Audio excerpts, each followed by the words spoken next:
Hello friends, स्वागत है हमारे यूट्यूब चैनल GSRN एक्सपर्ट में।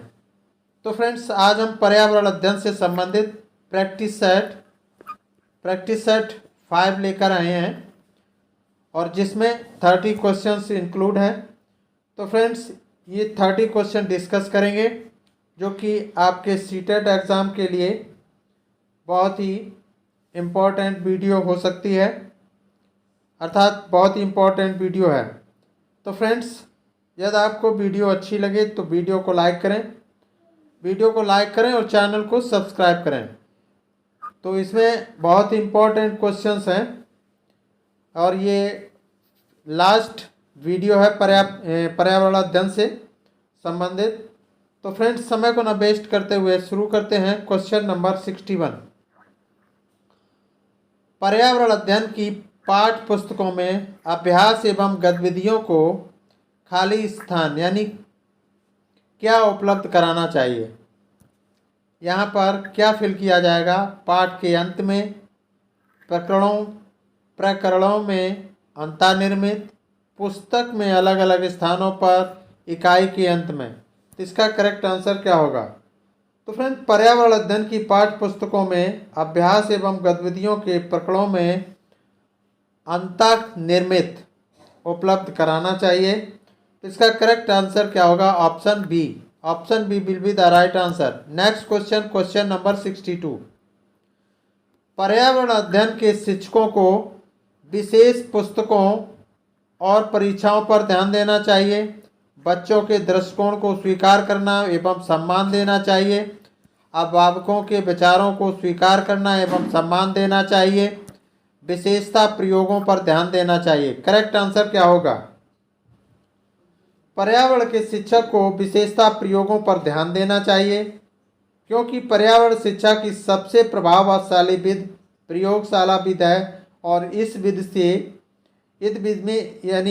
में ज्ञान की प्राप्ति स्वयं प्रयोग द्वारा करके की जाती है। यानी इसमें ज्ञान की प्राप्ति स्वयं द्वारा प्रयोग करके की जाती है। तो इसका करेक्ट आंसर क्या हो जाएगा? तो इसका करेक्ट आंसर होगा विशेषता प्रयोगों पर ध्यान देना चाहिए। Option D will be the right answer. Next question number 62, sorry question number 63। Question number 63।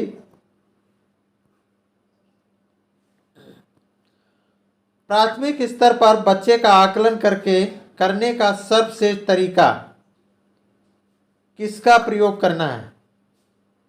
आवधिक परीक्षाएं, गृह कार्य, योगात्मक कार्य, पोर्टफोलियो। करेक्ट आंसर क्या होगा? तो फ्रेंड्स, प्राथमिक स्तर पर बच्चे का आकलन करने का सर्वश्रेष्ठ तरीका क्या है? तो सर्वश्रेष्ठ तरीका है portfolio. Option D will be the right answer. Next question number 64। एक शिक्षक पढ़ाते समय दृश्य श्रव्य सामग्रियों एवं शारीरिक गतिविधियों का प्रयोग करता है, क्योंकि ये शिक्षार्थियों को दिशा परिवर्तन उपलब्ध कराते हैं, अधिगम वृद्धि में अधिकतम इंद्रियों का उपयोग करते हैं, शिक्षकों को आराम उपलब्ध कराते हैं, प्रभावी आकलन को सुगम बनाते हैं। करेक्ट आंसर क्या होगा? तो यदि कोई शिक्षक पढ़ाते समय दृश्य यानी श्रव्य सामग्रियों एवं शारीरिक गतिविधियों का प्रयोग करता है, क्योंकि ये अधिगम वृद्धि में अधिकतम इंद्रियों का उपयोग करते हैं। तो इसका करेक्ट आंसर क्या हो जाएगा? तो फ्रेंड्स, इसका करेक्ट आंसर होगा अधिगम वृद्धि में अधिकतम इंद्रियों का उपयोग करते हैं। Option B will be the right answer. Next question number 65। Question number 65। सीमा प्रत्येक पाठ को रटकर तुरंत सीख लेती है, जबकि लीना चर्चा एवं ब्रेन स्टॉर्मिंग यानी मस्तिष्क आलोडन के बाद प्रत्येक पाठ को समझती है। यह किसके विकासात्मक सिद्धांत की ओर संकेत करता है? तो यहाँ क्या फिल किया जाएगा, क्या भरा जाएगा? वैयक्तिक भिन्नताओं, सामान्य से विशिष्ट की ओर, निरंतरता, अंतःसंबंध। करेक्ट आंसर क्या होगा? तो फ्रेंड्स इसका करेक्ट आंसर क्या होगा? वैयक्तिक भिन्नताओं, यानी सीमा प्रत्येक पाठ को रटकर तुरंत सीख लेती है, जबकि लीना चर्चा एवं ब्रेन स्टॉर्मिंग के बाद प्रत्येक पाठ को समझती है। तो यह वैयक्तिक भिन्नताओं की विकासात्मक सिद्धांत की ओर संकेत करता है। तो इसका करेक्ट आंसर क्या हो जाएगा? Option A. Next question, question number 66। किसके अलावा निम्नलिखित पर्यावरण अध्ययन पढ़ाने की विधियां हैं? समस्या, सहयोगात्मक अधिगम, निर्देशित खोज, व्याख्यानों द्वारा स्पष्ट करने। करेक्ट आंसर क्या होगा? तो व्याख्यानों द्वारा स्पष्ट करने के अतिरिक्त पर्यावरण अध्ययन पढ़ाने की अन्य विधियां हैं। पर्यावरण अध्ययन की कक्षा में विषय को बच्चों के अनुभवों से जोड़कर उनमें सीखने की प्रक्रिया को बढ़ावा मिलता है। तो इसका करेक्ट आंसर क्या हो जाएगा? व्याख्यानों द्वारा स्पष्ट करने। Option D will be the right answer. इसके अलावा पर्यावरण अध्ययन पढ़ाने की विधियां हैं, तो ये पर्यावरण अध्ययन पढ़ाने की विधि नहीं, व्याख्यानों द्वारा स्पष्ट करें। तो इसका करेक्ट आंसर क्या हो जाएगा? Option D will be the right answer. Next question, question number 67। पर्यावरण अध्ययन की कक्षा में संकल्पनाओं को स्पष्ट करने के लिए कविताओं और कहानी का प्रयोग करना किसकी सहायता करता है? सही दिशा में विद्यार्थियों की ऊर्जा का समीकरण सरलीकरण करने में, पाठ की आनंददायी को रोचक बनाने में, स्थानीय एवं वैश्विक स्तर पर संसार की प्रकृति को खोजने और कल्पना करने की योग्यता को बढ़ावा देने में, शिक्षार्थियों में निहित भाषा एवं सांस्कृतिक विविधताओं का ध्यान रखने में। करेक्ट आंसर क्या होगा? तो फ्रेंड्स पर्यावरण अध्ययन की कक्षा में संकल्पनाओं को स्पष्ट करने के लिए कविताओं और कहानी कथनों का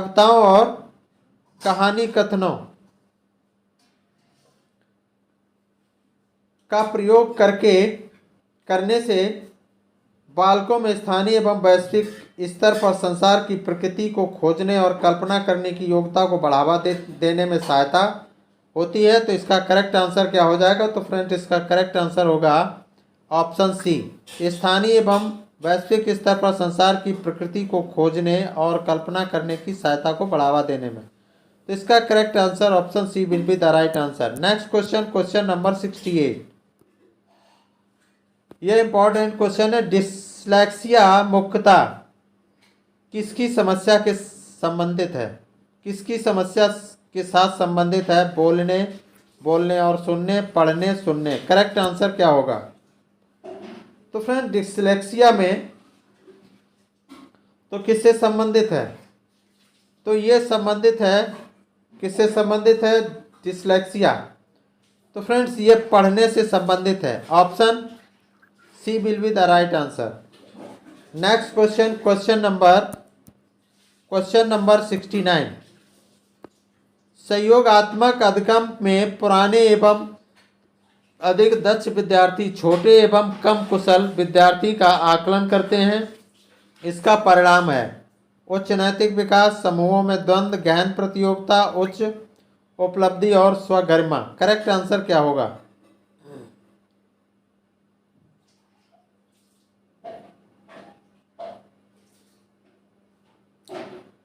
तो फ्रेंड्स इसका करेक्ट आंसर क्या हो जाएगा? तो इसका करेक्ट आंसर होगा उच्च उपलब्ध और स्वगरिमा। Option D will be the right answer. Next question, question number 70। Al Biruni जिस देश से आया उसका नाम है Bangladesh, Uzbekistan, Oman, Afghanistan. Correct answer क्या होगा? ये फ्रेंड्स पांचों प्रैक्टिस बहुत ही इंपॉर्टेंट है, इनको जरूर देख लें।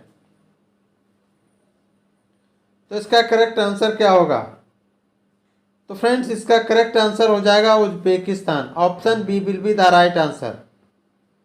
अल बरूनी उज्बेकिस्तान से आया था तथा उसने भारत के इतिहास पर एक किताब लिखी थी। क्या था वो? तारीख ए हिंद। क्या था? तारीख ए हिंद। तो इसका करेक्ट आंसर क्या होगा? Option B will be the right answer. Next question, question number 71। नीचे किसी एक्सप्रेस ट्रेन के मार्ग के रेलवे टाइम टेबल का कुछ अंश दिया गया है। इसको देख लेते हैं पॉज करके। सूरत पहुंचने का समय 16:15 और प्रस्थान का समय 16:20 और दूरी कितनी है? 530 किलोमीटर। वलसाड 1723 रेलवे टाइम है ये 1725 यानी 1725 और यहाँ पर 598 किलोमीटर दूरी है। नेक्स्ट है भिवंडी 21:10 और यहाँ 21:20 प्रस्थान का समय है और 772 किलोमीटर दूरी है। नेक्स्ट है मंडगांव 7.35 यानी 7:45 प्रस्थान का समय है और 1509 किलोमीटर दूरी है और ये कितने दिन में? 2 दिन में पहुंचते हैं। तो टाइम टेबल है ये दिया है और इन सब का एक एक दिन दिया है, तो इसको पॉज करके आप देख सकते हैं। अब हम चलते हैं। उपर्युक्त सूचना के आधार पर सूरत और मंडगांव के बीच की दूरी तथा ट्रेन द्वारा इस दूरी को तय करने में लगा समय क्रमशः है। कितना समय है? इसका आकलन करते हैं। क्या करेंगे? आकलन करेंगे। तो इसका क्या होगा?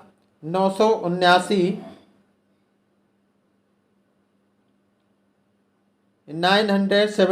किलोमीटर 979 किलोमीटर 15 घंटे 20 मिनट या फिर 1509 किलोमीटर 15 घंटे 25 मिनट या फिर 1509 किलोमीटर 15 घंटे 30 मिनट या फिर 979 किलोमीटर 15 घंटे 15 मिनट। करेक्ट आंसर क्या होगा? तो फ्रेंड्स, सूरत एवं मंडगांव के बीच की दूरी यानी 1509 माइनस कितना कर देंगे? 530। तो यहाँ पर कितना आएगा? 979 किलोमीटर 979 किलोमीटर और पहुँचने में लगा समय कितना हो जाएगा? तो 16:15 से 7:33 बजे तक। तो कितना समय हो जाएगा? तो 15 घंटे 15 मिनट। इसका करेक्ट आंसर क्या होगा? करेक्ट आंसर क्या हो जाएगा? Option D. Option D will be the right answer. Next question, question number 72। Question number 72। प्रयोग और प्रयोगात्मक कार्य करते समय श्यामा का निष्पादन कक्षा में सर्वश्रेष्ठ होता है। उसे बहुत सृजनात्मक शिक्षार्थी माना जाता है, इसलिए वह किसके द्वारा संकल्पनाओं को सीखती है? अपसारी चिंतन, मॉडलिंग, अनुकरण। करेक्ट आंसर क्या होगा? तो इसका करेक्ट आंसर हो जाएगा फ्रेंड्स अपसारी चिंतन। Option B will be the right answer. Next question, question number 73। कक्षा में एक प्रभावी शिक्षण अधिगम प्रक्रिया होती है जब शिक्षक शिक्षक बच्चों के ज्ञान को पढ़ाई जाने वाली नई संकल्पना के साथ जोड़ने में सहायता करता है। इसके पार्श्व में निहित उद्देश्य हैं। किसको बढ़ावा देना है? वैयक्तिक भिन्नताओं को, शिक्षार्थी स्वायत्तता को, पुनर्बलन, ज्ञान का सहसंबंध में स्थानांतरण। ज्ञान का सहसंबंध एवं स्थानांतरण। करेक्ट आंसर क्या होगा? तो फ्रेंड्स, इसका करेक्ट आंसर क्या हो जाएगा? तो इसका करेक्ट आंसर हो जाएगा ज्ञान का सहसंबंध एवं स्थानांतरण। को बढ़ावा मिलता है। यानी कक्षा में एक प्रभावी शिक्षण अधिगम प्रक्रिया होती है जब शिक्षक बच्चों के ज्ञान को पढ़ाई जाने वाली नई संकल्पना के साथ जोड़ने में सहायता करता है। तो इसके पार्श्व में निहित उद्देश्य ज्ञान का सहसंबंध एवं स्थानांतरण को बढ़ावा देना है। तो option D will be the right answer. Next question, question number 74। Rohan, question number 74।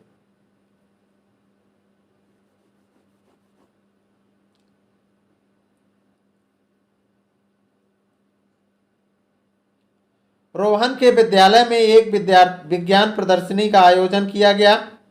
इसका आयोजन एक उद्देश्य के साथ किया गया था। आपके विचार से कौन सा उद्देश्य सर्वाधिक उपयुक्त है? शिक्षार्थियों के लिए सृजनात्मक माध्यम उपलब्ध कराना, विद्यालय का नाम प्रसिद्ध करना, अभिभावकों को संतुष्ट करना, विभिन्न व्यवसायों के लिए विद्यार्थियों को प्रशिक्षित करना। करेक्ट आंसर क्या होगा? तो फ्रेंड्स इसका करेक्ट आंसर क्या हो जाएगा? यानी विद्यालयों में विज्ञान प्रदर्शनी का आयोजन इसलिए किया जाता है क्योंकि शिक्षार्थियों के लिए सृजनात्मक माध्यम उपलब्ध हो सके, अर्थात शिक्षार्थी स्वयं विज्ञान के क्षेत्र में सृजनात्मक निर्माण करने में की शक्ति में अवगत हो सके। यानी सृजनात्मक निर्माण करने की शक्ति से अवगत हो सके। तो इसका करेक्ट आंसर क्या होगा? करेक्ट आंसर होगा शिक्षार्थियों के सृजनात्मक माध्यम के लिए सृजनात्मक माध्यम उपलब्ध कराना। Option A will be the right answer. Next question, question number 75। किसके अलावा बच्चे के विकास को आकार देने वाले वातावरणीय कारकों में निम्नलिखित सभी शामिल हैं? संस्कृति, शिक्षा की गुणवत्ता, पौष्टिकता, शारीरिक गठन। करेक्ट आंसर क्या होगा?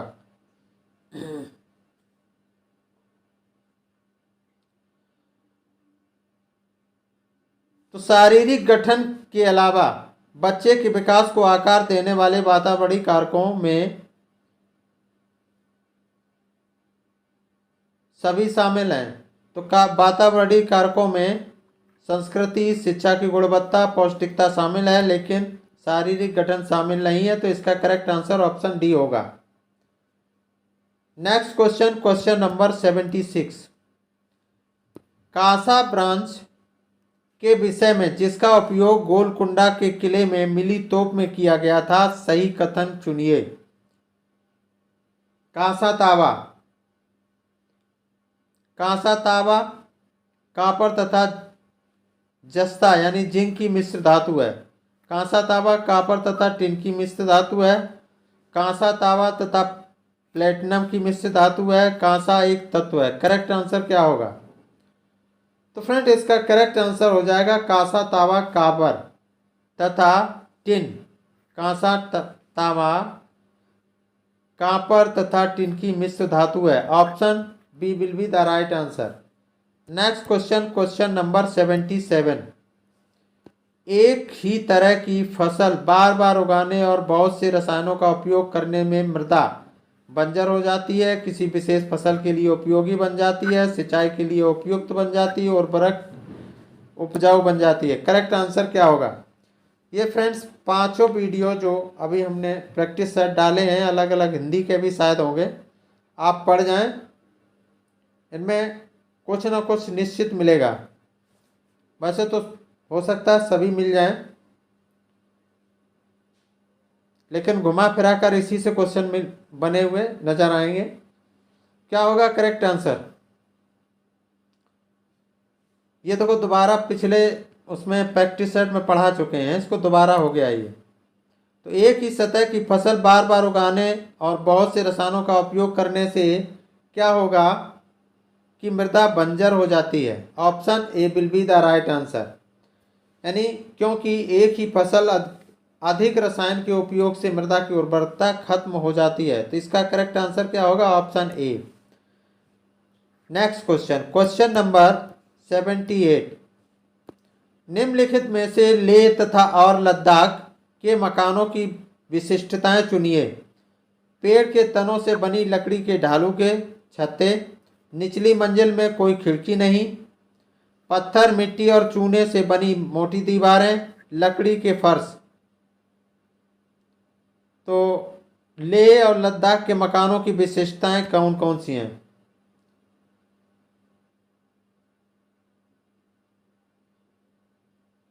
तो इसकी लेह और लद्दाख की मकानों की विशेषताएं क्या है? निचली मंजिल में कोई खिड़की नहीं होती है, पत्थर, मिट्टी और चूने से बनी मोटी दीवारें होती हैं, लकड़ी के फर्श होते हैं। तो ये बी और सी और डी करेक्ट है। तो इसका करेक्ट, ये पेड़ के तनों से बनी लकड़ी के ढालू छतें होती, ये नहीं, ऐसा नहीं है। तो इसका करेक्ट आंसर क्या होगा? तो यहाँ पर बी सी डी किस ऑप्शन में है? B C D, option A will be the right answer. Next question, question number, यहाँ पर ऑप्शन ए ये होगा, ऑप्शन बी और सी डी, याद रखें, B C D. Next question, question number 79। Tarun Bharat Sangh नामक समूह संबंधित है विशेष रूप से सक्षम बच्चों को सिखाने में मदद करने से, स्कूल में दोपहर का पका हुआ भोजन उपलब्ध करवाने से, आर्थिक रूप से कमजोर वर्गों के बच्चों के लिए निःशुल्क कोचिंग कक्षाएं चलवाने से, पुरानी झीलें पुनर्निर्मित करने से। करेक्ट आंसर क्या होगा? तो फ्रेंड्स, इसका करेक्ट आंसर होगा पुरानी झीलें पुनर्निर्मित करने से। Option D will be the right answer. यानी तरुण भारत संघ यानी टीवीएस भारत की ऐसी अशासकीय संस्था है जो लोगों को वन एवं जल के संरक्षण के मुद्दे पर जागरूक बनाने का काम कर रही है। अतः तरुण भारत, तो इसका करेक्ट आंसर क्या होगा? तरुण भारत संघ नामक समूह पुरानी झीलें पुनर्निर्मित करने से संबंधित है। तो इसका करेक्ट आंसर ऑप्शन डी होगा। Next question, question number 80। सांपों के संदर्भ में सही कथन चुनिए। हमारे देश में केवल 4 तरह के जहरीले सांप पाए जाते हैं। नाग कोबरा जहरीले सांपों का एक प्रकार है। जहरीले सांप के 4 खोखले दांत होते हैं। जब सांप किसी व्यक्ति को काटता है तो जहर इन खोखले दांतों से उसके शरीर में चला जाता है। सांप के काटने की दवाई सांप के जहर से ही बनाई जाती है। तो सांप के काटने की दवाई जो है सांप के जहर से ही बनाई जाती है। तो इसका करेक्ट आंसर क्या हो जाएगा? तो सांपों के संदर्भ में सत्य कथन कौन है? यानी हमारे देश में केवल 4 तरह के सांप पाए जाते हैं, ये बात सही है। और नाग कोबरा जहरीले सांपों का एक प्रकार है। तो नाग जो कोबरा होता है ये जहरीले सांपों का एक प्रकार है। और अगला क्या है? सांप के काटने, यानी सी तो यही नहीं होगा, नहीं, यानी सांप के काटने की दवाई सांप के जहर से बनाई जाती है। तो इसका करेक्ट आंसर क्या होगा? तो इसमें देखते हैं कौन कौन ऑप्शन सही है। तो यहाँ पर पहला ऑप्शन तो सही है, सही कथन है।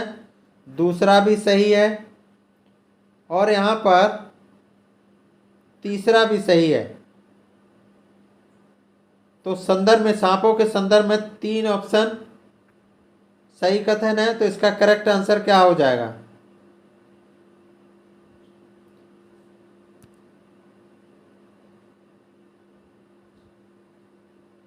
इसका करेक्ट आंसर क्या हो जाएगा? तो इसका करेक्ट आंसर होगा option C, B A C. Option C will be the right answer. Next question, question number 81। निम्नलिखित में से पेट्रोलियम के सही अभिलक्षण चुनिए। बदबूदार पतला पीला द्रव, अच्छी गंध का पतला नीला रंगीन द्रव, बिना गंध का गाढ़ा तथा गहरे रंग का तरल, बदबूदार गाढ़ा गहरे रंग का तेल। करेक्ट आंसर क्या होगा?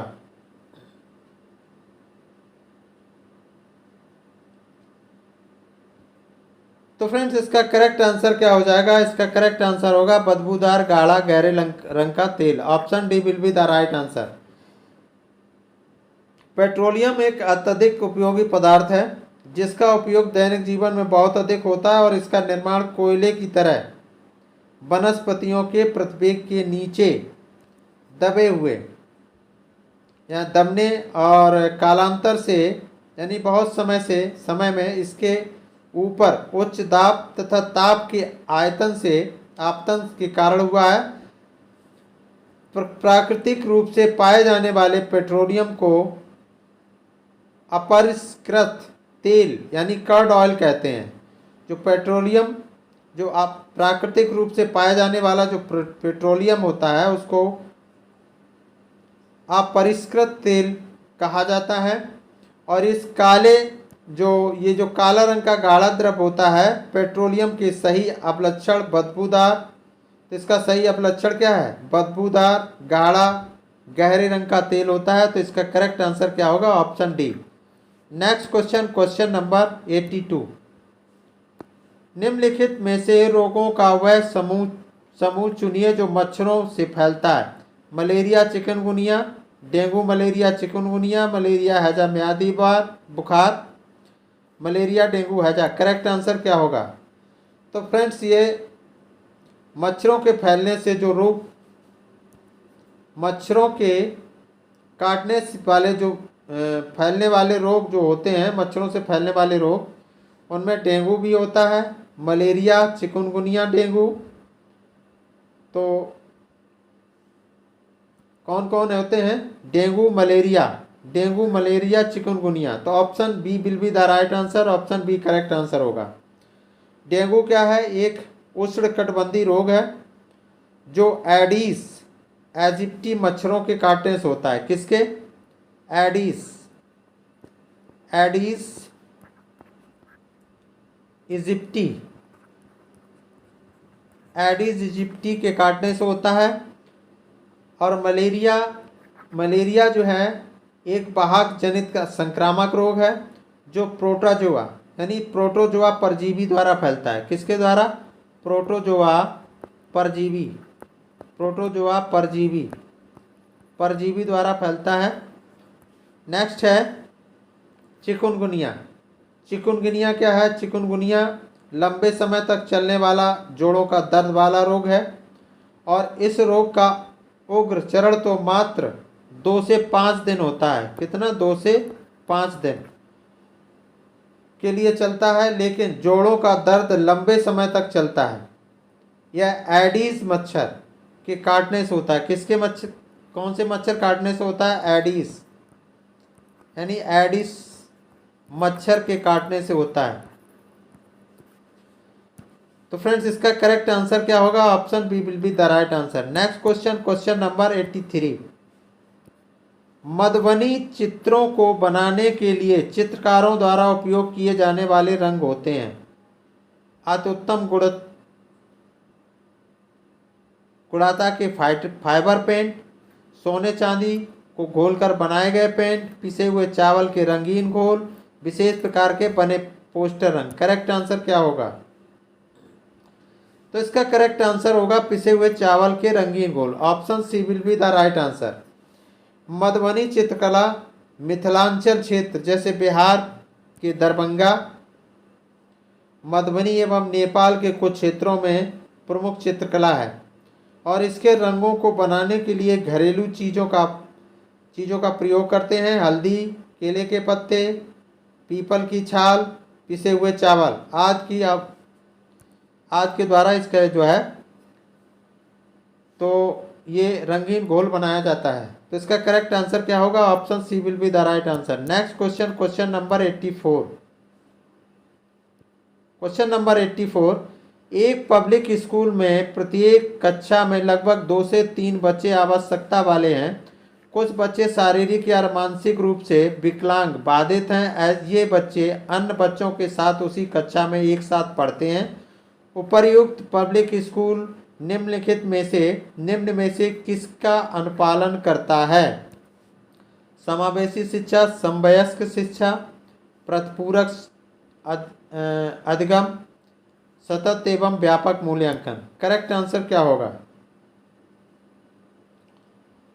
तो फ्रेंड्स इसका बिल्कुल सही आंसर क्या है? समावेशी शिक्षा। Option A will be the right answer. बहुत सरल क्वेश्चन है। Next question, question number 85।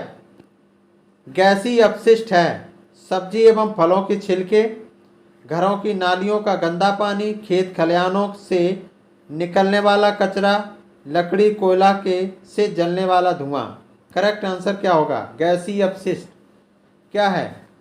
तो गैसीय अपशिष्ट वे पदार्थ होते हैं जो किसी अन्य पदार्थ के अपशिष्ट यानी शेष से बने होते हैं, गैसीय रूप से होते हैं।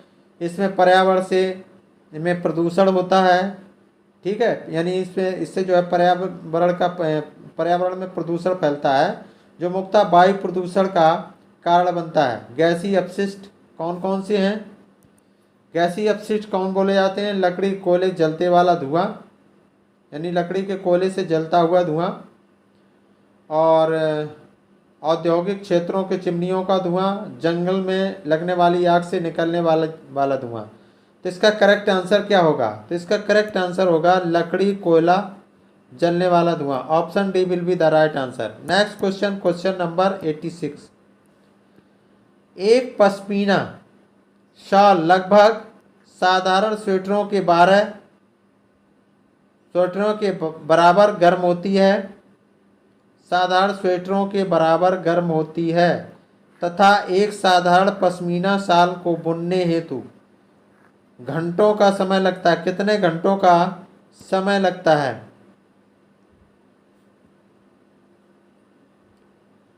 यानी लगभग, यानी जो एक पश्मीना शाल लगभग 10 साधारण, यानी 10 साधारण स्वेटरों के बराबर गर्म होती है, याद रखेंगे।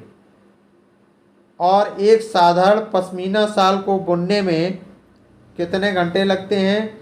तो 200 घंटे लगते हैं।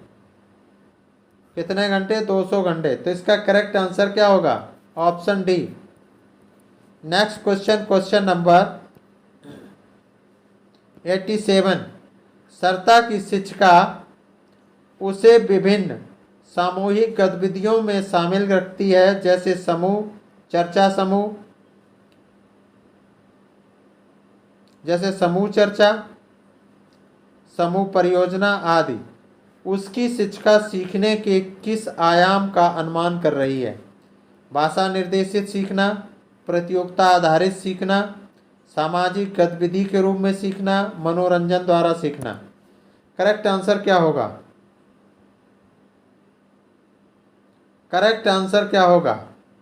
तो फ्रेंड्स इसका करेक्ट आंसर हो जाएगा सामाजिक गतिविधि के रूप में सीखना। Option C will be the right answer. Next question, question number 88। Question number 88।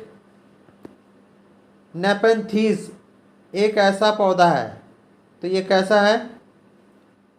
यानी कीट बच्ची पौधा होता है जो मेढक, कीड़े मकोड़ों और चूहे जैसे छोटे जीवों को अपने अंदर फांस कर खा जाता है। हमारे देश में वह पौधा पाया जाता है। कहाँ पाया जाता है? मेघालय में, असम में, उड़ीसा में, अरुणाचल प्रदेश में। करेक्ट आंसर क्या होगा?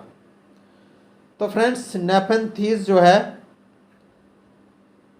एक ऐसा पौधा है जो छोटे छोटे कीड़े मकोड़ों को फंसा लेता है और अपनी प्रोटीन की कमी को पूरा करता है। तो यह कहाँ पाया जाता है? ये मेघालय में पाया जाता है। कहाँ पाया जाता है? मेघालय में। तो इसका करेक्ट ऑप्शन क्या होगा? Option A will be the right answer. सही आंसर ऑप्शन ए होगा।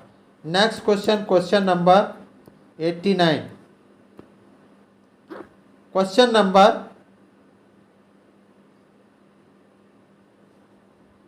89।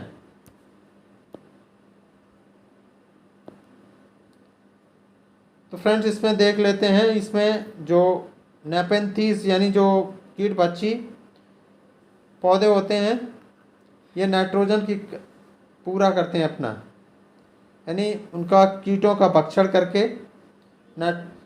इसीलिए कीट बच्ची कहलाते हैं। तो ये कहाँ पाए जाते हैं? मेघालय में। Next question, question number 89।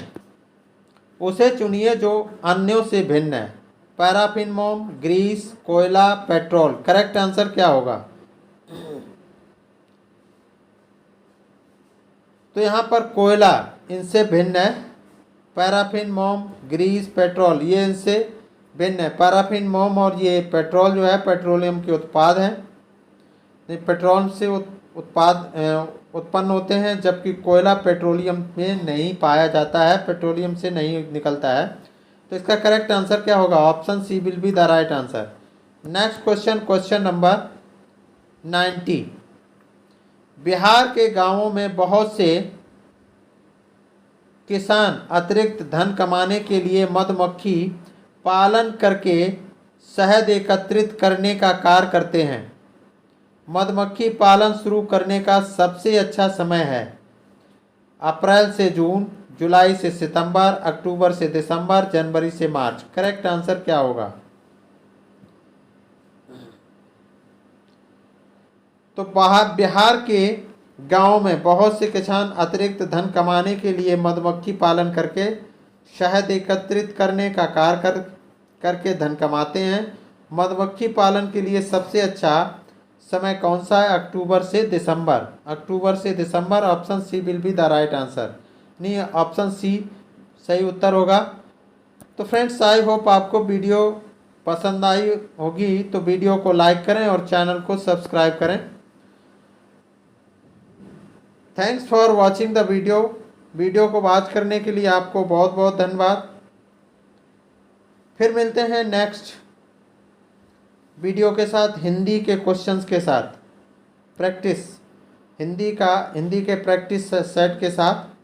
तब तक के लिए, यानी हिंदी के प्रैक्टिस सेट में 30 क्वेश्चंस के साथ। तब तक के लिए नमस्कार।